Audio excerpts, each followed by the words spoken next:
Kind of looks like the screenshot you'd catch a fish on here. That's the cool part, is being able to pretty much call your shots when you're running 360 like this. Just really, really nice walleyes. And these things just get so angry up here in shallow water. Man, is that just a gorgeous sight right away in the morning.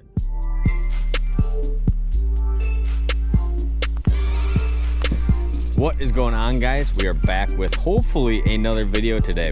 Very gorgeous day out here. So where have we been since our first opening weekend video? Well, it's been a couple of days now. I've kind of been fishing all over the place. And one thing that has kind of happened is opening day for us, or the last video we posted, I guess, it was like 80 degrees out. Absolutely insane. Water temperature spiked way up. We had nights that were like in the upper 40s. Low 50 degree range, just incredibly nice weather. And then all of a sudden it took a nosedive, much colder, nights down in the 30 degree, 29 degrees, frost every morning, which cools the water temp down a lot. That first really hot day every year on a lot of bodies of water, what you're going to experience is a bug hatch. So a bug hatch multiplied by cool nights and cooling water temps again. We've actually had some tougher fishing, believe it or not, even though you look at our first couple of days in the water and they were just phenomenal, right? So big slowdown, and spring's a very volatile time of year, right? I would say fish are overall more affected by temperature change this time of year as opposed to any other time of year. They're very shallow. That water warms and cools very quickly. There's not as much food in the system as there will be, like, let's say in August. So any kind of major spike in a food source like a bug hatch or something like that can really scatter these fish. It can really make them much more difficult to catch and find. But that's kind of where we're going to do it today's video. Since spring is so volatile, all of us are going to experience this, depending on how much you fish, many times over the spring. Very difficult, tough fishing conditions, right? And there's a few things you can do when things get tough, and we're going to kind of talk about those today. But one main thing is take away all the variables, right, of why you might not be catching those fish on a given day. And one thing I always like to think about is, or I guess not think about, is, I don't worry too much about why those fish aren't biting. I just try to do, what those fish should be biting, right, on a given day. So like, let's say in the spring you come out here and you're on a really good casting crankbait bite, maybe, right? It's a warm, overcast, south wind kind of a day. 2 days later you come back out, there's a north wind, incredibly high pressure like today, much cooler out. Maybe those fish are in the same spots, maybe they're much less active. So how do you combat that change? You go to something that you're very confident will get a bite, generally a live bait presentation, generally a much slower moving presentation, and you can make sure all your ducks are in a row to make sure that you're absolutely doing the best thing to catch those fish on a given day. So that's exactly what we're going to talk about today. But first, I got to blast off. I would not expect this to be a crazy high numbers. We're going to set the hook 30 times this morning type of video. We're really looking for a few good bites this morning. So stay tuned. We're going to blast off to the first spot here. It is nice and sunny out. I will say that it is a gorgeous sunny day. There's no rain or no snow today. So it is, at least we got that going for us. But stay tuned. We're going to rip off to the first spot, get some 360 going, and hopefully find some fish. All right, spot number one. We're gonna get the trolling motor down here.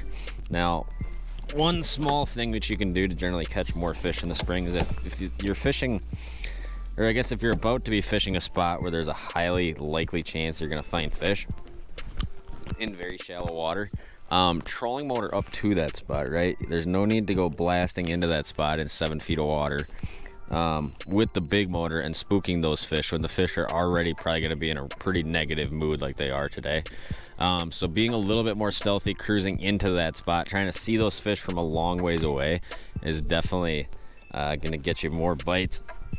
And you can tell a lot of times when you spook fish, because generally what happens is you'll see them on the side imaging or on 360 or whatever. You'll see those fish and then you'll kind of set up on them, and then you'll just notice that the fish are gone, right? And that's generally a pretty good indicator that you pushed those fish off. And you can do it with the trolling motor as well. I mean, you can definitely spook fish in this shallow of water with the trolling motor as well. We're gonna get the 360 going, so at least I can be looking ahead of me to make sure I'm not about to run over a whole bunch of fish.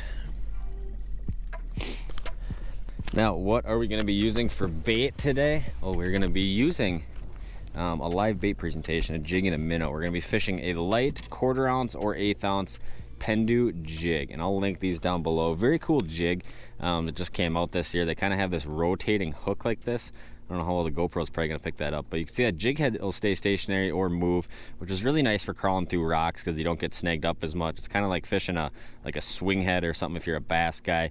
Great live bait or plastic size hook, and basically what it does is it gives you a lot of movement while you're not moving it. So this thing can be pretty much sitting on the bottom.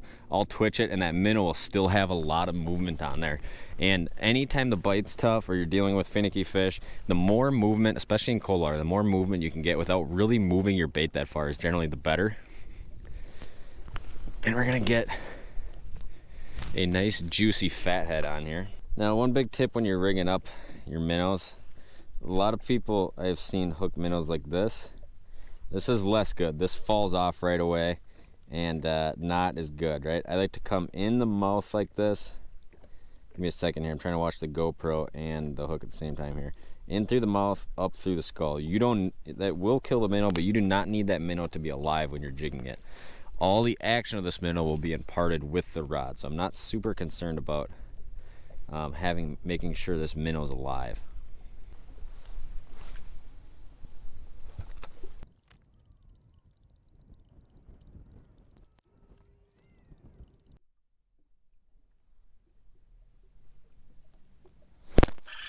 Wow, look at that right there. Way shallow. It's not the right kind of fish though. But it is a fish. I can tell the way that fish picked it up, it started moving. It is not the kind of fish we're targeting, but a nice fish. I mean, look at that guy pull. That is fun on light line. Got a big old gnarly smallmouth here. Look at that guy down there. Man, I absolutely love fishing clear water for that exact reason right here. I can see the bottom where I'm at, watching them fight. Wow, that is just a chunk of a smallmouth right there. And he ain't giving up. He had nowhere to go but just fight himself out right at the side of the boat here. Awesome. Come here, buddy. We're just gonna put you on the TV quick here, buddy. Actually, he might get off right here. We'll see. Very cool, though. There we go. All right. That gold jig just... Oh, never mind. No way was that guy getting off. He was hooked right in the part of the mouth that's like just solid bone. There we go. Beautiful chunker of a smallmouth to get things going. Not a super stud daddy, but pretty decent one. About a 19-incher there. Super fat, big old pre-spawn belly. Let's let you go, dude. Back to the bottom.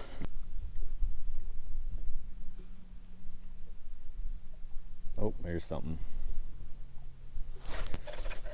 Got him. Wow, does that feel nice? Another big bass. I don't know, he's really running sideways weird. Oh, now it's getting more walleye-esque here. I don't know. This might just be a bass. I hate to sound like a walleye snob here, but no, it is a nice walleye. There we go. Man, in shallow water. That is just so cool. Look at that guy down there. I don't know how all you guys can see that. Very, very cool. And that is a really nice fish actually for this lake. About a 23, 24 incher. We'll scoop that guy up. And I actually just went from a 1/4 ounce to an 1/8 ounce, just given how little wind there is out here. There we go. We got him. Real stocky, chunky fish. That is very cool. That is definitely one of the bites we are after right there. A lot of these northern Wisconsin lakes, some of them you'll see a lot of short fish. We obviously try to focus on some of the lakes where you get much more quality fish. And this lake's kind of a lot of these fish between, I would say, 19 to like 22. And you'll get some of these real stocky, like, 23, 24s. But man, is that just a gorgeous sight right away in the morning. Real clean, real perky. That is what I'm talking about right there. Absolutely awesome. Making a bunch of casts at these fish, just picking them out on the Mega 360 and kind of casting right into those schools where those fish are at. There you go. See you later, buddy. You guys can probably even almost see the bottom here. All right, well, spot number 1 had a few fish on it, or at least our first stop of the day, and we're kind of on one of these big flats. So for a lot of the day, I can just kind of putt around with a trolling motor, maybe 25 yards this way, 100 yards this way, 50 yards over here, and just kind of keep scanning a lot of this flat. But I like to kind of show you the process of basically setting up on these fish. So I'm kind of cruising around, half speed with the trolling motor right now, 1.5 miles an hour, just going real stealthy. And I'm looking for fish on side imaging. I'm looking for fish on the 360. And when we see them here, I'll kind of show you the advantage of having both of these tools, or at least one of these tools, and especially the 360. Because when it comes to making sure your bait's in fish 100% of the time, I don't think there is probably a tool more powerful than the Humminbird Mega 360. All right, so right now I'm seeing a few fish off the bow. So I'm going to take a screenshot for you of the 360, and there are these faint shadows out here. Now I'm just going to spot lock down quick. And what's going to happen is my boat is going to swing around a little bit, and the 360 will continue to pick fish up kind of as we're spinning here. And in a second here, we're going to see kind of those fish's exact location. Now this is a pretty loose pod. This is not like a super good looking deal here. We're almost kind of done swinging around in a circle here. All right, so I'm going to go ahead and screenshot this for you guys. Now, what you're seeing is like a fish right here, a fish right here, and a fish right here, and a fish right here off kind of all corners of the boat right now. But even though this is not like a phenomenal screenshot of a lot of fish, I can just continuously like wait till this 360 refreshes, and it goes around in a circle pretty quick. And I can tell that I'm just going to look for like a couple of fish in a line here. All right, so I'm going to take a screenshot for you guys. Now, you can see there's a cluster of fish kind of back behind me a little bit off of center line. So kind of right back in here is probably where I wanted to go. I kind of threw an exploratory cast back there. But basically with this 360, what you can do is just kind of sit here, waiting till that thing refreshes. And as it continuously refreshes, you can watch those fishes either position change or what's coming into the area, what's leaving the area. Incredibly powerful tool for making a lot of repetitive casts. Making sure that you're right around those fish and staying in them.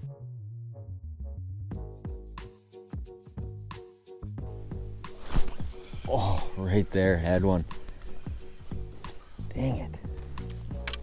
So I actually just missed a fish. We normally don't put that in the video too much, but I'll take another screenshot here. Now you can see pretty much straight behind the boat, what you're gonna see is where these fish are really sitting. And there's quite a few of them, kind of about 50, 60 feet straight back. And I'm just going to kind of keep making repetitive casts to them as long as I kind of see them sitting there.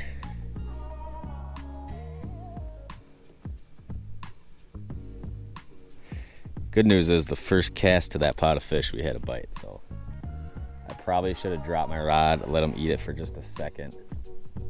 That one actually picked it up off the bottom, which is normally a telltale sign of a slightly less active fish. Oh, here's a bite right there. Got him. Look up. I do believe we probably got a nice walleye on. I don't know. Now he's running around crazy. No, it is in fact a smallmouth. But hey, felt walleye-ish for a second. Come here, buddy. We're just going to take a quick video of you. But you can see how powerful that tool is. You pull up on a big flat like this, see a few fish, spot lock, watch their exact location. Maybe they're sitting still, but a lot of times, especially on these bigger sand flats, these fish are just constantly moving around. So having a tool where you can actively watch them move like that, very, very, very cool. And obviously very, very effective. There we go. Another nice chunker smallmouth right there. We'll take them. Back for more, buddy.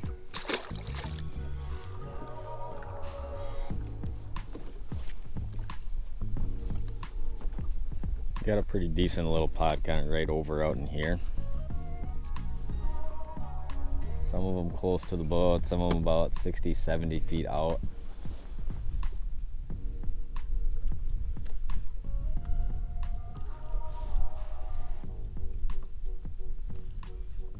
This kind of looks like the screenshot you'd catch a fish on here. That's the cool part, is being able to pretty much call your shots when you're running 360 like this. Walleye? Yep, another nice walleye here. Man, our quality is on point today. 2 bass, 2 walleyes, and man, just really, really nice walleyes. And these things just get so angry up here in shallow water. Fishing a 7-foot light action rod by Elliott, one of my absolute favorite like real finesse jig sticks. This one or the 7.3. This 7-foot light, though, I think they kind of designed it as a crappie rod, but oh my goodness, is it a gorgeous kind of light jig walleye application rod. Now, I probably wouldn't bring this rod to Green Bay, but it is awesome for doing this. Go ahead and scoop them up here. Oh my gosh, I'm fumbling the net job. There we go. Another absolute stud right there for this lake. Man, too cool. Kind of been swapping back and forth on colors.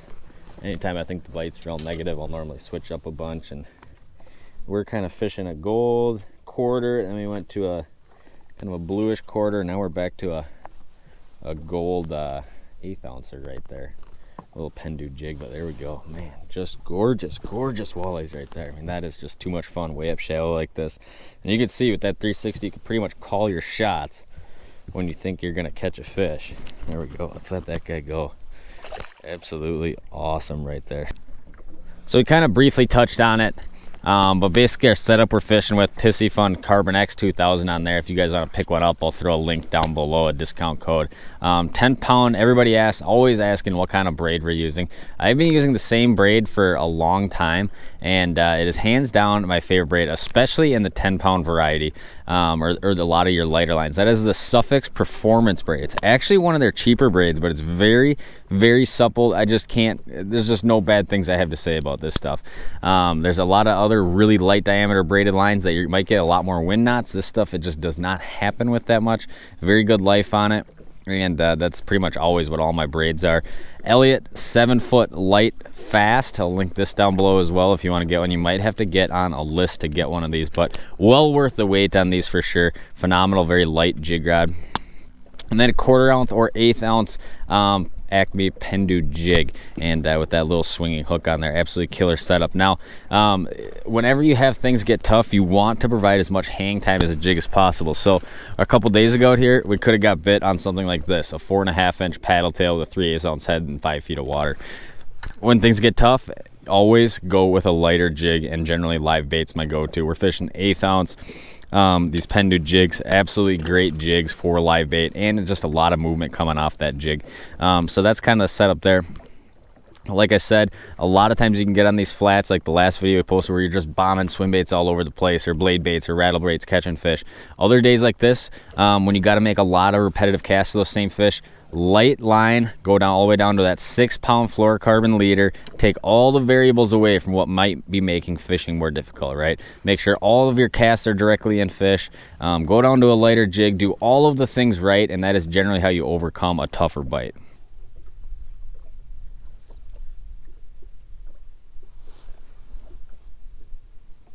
There's another one right there. Might be bass. I'm getting a lot of head shaking going on here. But yep, another smallie. Good to see the smallmouth are back. They definitely like the sun, as do many fish this time of year. They're not a big fan of that real gloomy stuff. And man, these buggers are just fighting so hard today. Even the, oh my gosh, even the walleyes I've been catching have just been fighting like abnormally hard. Look at that. Too cool right there. I mean, look at that thing. This is one reason spring is just so amazing. It's because a lot of these fish are up shallow using the same spots. Big toed, chunky smallmouth like that. Big walleyes. It's just a great time to be a shallow water fisherman. Everybody will just grab you quick. There we go. Another just real healthy, stocky fish right there. None of these fish have been anything to complain about. Man, the gut on that thing is just intense. That is very cool. Let's let that guy go. I'll let him go on the sunny side so you guys can watch him probably paddle off here. There he goes, back to the bottom. So basically all we're doing here is just kind of sometimes drifting, sometimes motoring, sometimes trolling motoring, just kind of up and down this sand flat, just kind of crisscrossing it, and kind of whenever I see a pot of fish, just making some casts at him. And it kind of seems like the most important thing is that, you know, these are not big pods of fish. It might be like 2 fish here and 4 fish over here. Is that I can watch them as they move around and just kind of make those repetitive casts with the 360. You know, a lot of times on sand flats, fish don't really like lock down to a spot. So what you might see is, you know, these fish are just kind of always floating around on top of the sand. And being able to watch them move has been very important to making multiple casts at them. Oh, right there. Got him. Fish on. What do we got? Oh yeah, it's a nice walleye right there. And there you can see it just in action, just over and over and over, how important that is to being able to watch where those fish are, move with them, change your casting angle, especially when it bites tougher like this, being able to make repetitive casts kind of to a good area where those fish are holding. Very, very important. Come here, buddy. Not a big one here, the smallest walleye of the day, but the wind has picked up quite a bit in the hour that we have been out here for, and it's supposed to really blow today. And even just catching these three walleyes and some smallmouth in this first little while, definitely a success. You know, a lot of days you can come out here, fish a lot of these big flats, move around very quick, make really bomb casts with like a swim bait or something like that, cover a ton of water, and just kind of, you know, spray and pray, so to say, just throwing casts a million different directions, a million miles an hour, and fishing fast. Other days, really honing down on something like this, making those repetitive casts, very crucial when things get tougher. All right, well, that is going to do it for this morning's video. Just a quick little morning outing. Been out here for probably about an hour and a half. Caught a bunch of smallmouth, caught some nice walleyes. Can't complain too much. It has been much slower the last few days. As things kind of stabilize out, we had like a lot of repetitive fronts, and that's normally something that can make spring fishing much more difficult. When you have really high pressure, low pressure, big south wind, big north winds, you know, a lot of that change. We had a big bug hatch in the mix. A lot of that stuff can make things more challenging, but things will stabilize as the weather kind of stabilizes, and we'll see some phenomenal fishing this spring. So hopefully you guys enjoyed this video. Shelby would be mad at me if I did not at least do the t-shirt sales pitch. I really appreciate all you guys buying the merchandise, whether that's a sweatshirt or a t-shirt. Hands down, the best selling one has been this one right here, the Sonar. You guys must like this one, the Sonar t-shirt and sweatshirt. So I greatly appreciate that. People always ask how you can support this channel. Well, that is one great way. I think I have a very loyal following, and hopefully that is because I try to give you guys absolutely as much information as possible on a bite or a technique or a location or something like that. So it's greatly appreciated that you guys want to support this channel, because ultimately this is about helping you guys, and it really means a lot that you guys help me. So yeah, but I appreciate you guys watching this video. If you guys are not yet, please subscribe. We'll start doing a bunch more traveling. Looking forward to getting to Minnesota soon once the opener happens over there, doing a bunch of fishing over in the great walleye state of Minnesota. But for now, we'll keep grinding away in Wisconsin for a few more days. So thanks for watching. If you guys are not yet, please subscribe. Stay tuned for more content, and I think we're going to try to film something tonight too, so stay tuned for that. Hopefully a good nighttime spring walleye fishing video coming at you. See you guys next time.